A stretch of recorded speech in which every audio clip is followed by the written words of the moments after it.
Il est 8h30. Les jumelles siamoises arrivent au bloc opératoire. L'équipe choisie pour procéder à la séparation des bébés est à pied d'œuvre. 10 anesthésistes se préparent à endormir les princesses du jour. Beaucoup de délicatesse et d'attention dans la démarche. Première étape réussie, les petites dorment. Place à l'opération.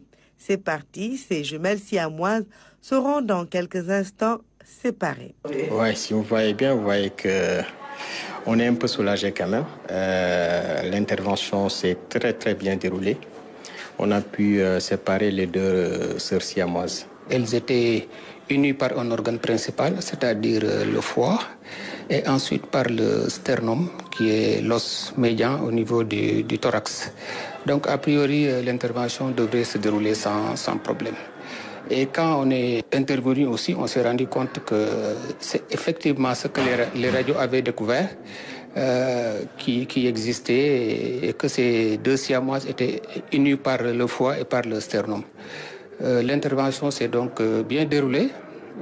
On a pu séparer les siamoises en 1h10.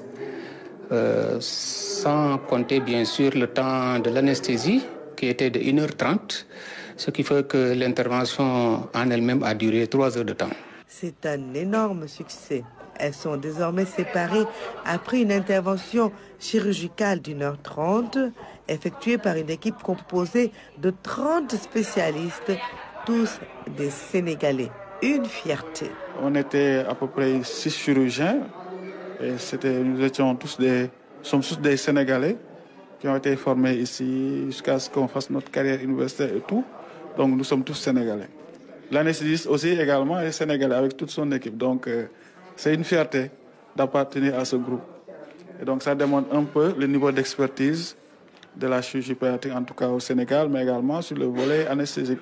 Le travail ne s'arrête pas là. Ces fillettes de 11 mois seront sous surveillance pendant quelques jours afin qu'elles puissent retourner tranquillement à la maison. Ce sera la surveillance, donc sur 24 heures, sur 48 heures, 72 heures, et ce sera également une surveillance horaire. Donc il y aura quelqu'un qui sera là à côté, qui va veiller à la prise des médicaments, à la prescription post-opératoire, comme on a l'habitude de dire, la prescription post-opératoire, et puis la surveillance, parce qu'on va guetter quand même des complications qui peuvent survenir.